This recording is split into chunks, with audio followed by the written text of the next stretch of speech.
ಖೋಗಾವ್ ಬಳಿ Mavali travels bus ಭೀಕರ ಅಪಘಾತ. ಶಿರಂಗಾಂವ್ ಹಾಗೂ ನೇಜಾ ಗ್ರಾಮದ ಇಬ್ಬರು ಚಾಲಕರು ಸ್ಥಳದಲ್ಲೇ ಸಾವು, ಇಬ್ಬರು ಪ್ರಯಾಣಿಕರಿಗೆ ಗಾಯ.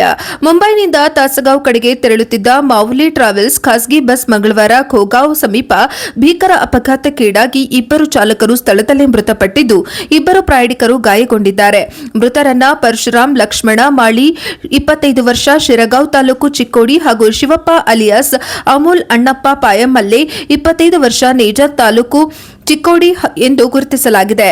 ಪ್ರಾಥಮಿಕ ಮಾಹಿತಿಯ ಪ್ರಕಾರ NL01 B2051 ನೋಂದಣಿ ಸಂಖ್ಯೆಯ ಮೌಲಿ ಟ್ರಾವೆಲ್ಸ್ ಬಸ್ನ ಆಕ್ಸಲ್ ಏಕಾಏಕಿ ಮುರಿದ ಪರಿಣಾಮ ಚಾಲಕನ ನಿಯಂತ್ರಣ ತಪ್ಪಿ ಚೌಹಾಣ್ ತೋಟದ ಪ್ರದೇಶದ ರಸ್ತೆ ಬದಿಯ ಹೊಲಕ್ಕೆ ನುಗ್ಗಿದೆ. ಅಪಘಾತದ ತೀವ್ರತೆಗೆ ಬಸ್ನ ಮುಂಭಾಗ ಸಂಪೂರ್ಣ ಜಖಂಗೊಂಡಿದೆ. ಈ ದುರ್ಘಟನೆಯಲ್ಲಿ ಇಬ್ಬರು ಚಾಲಕರು ಸ್ಥಳದಲ್ಲೇ ಮೃತಪಟ್ಟಿದ್ದು, ಇಬ್ಬರು ಪ್ರಯಾಣಿಕರು ಗಾಯಗೊಂಡಿದ್ದಾರೆ. ಬಸ್ನಲ್ಲಿ ಸುಮಾರು 25 ಮಂದಿ ಪ್ರಯಾಣಿಕರಿದ್ದು, ಉಳಿದವರನ್ನ ಸುರಕ್ಷಿತವಾಗಿ ಹೊರತೆಗೆದು ರಕ್ಷಿಸಲಾಗಿದೆ. ಅಪಘಾತ ಸಂಭವಿಸಿದ ಕೂಡಲೇ ಸ್ಥಳೀಯರು ತಕ್ಷಣವೇ ಧಾವಿಸಿ ರಕ್ಷಣಾ ಕಾರ್ಯ ಕೈಗೊಂಡರು.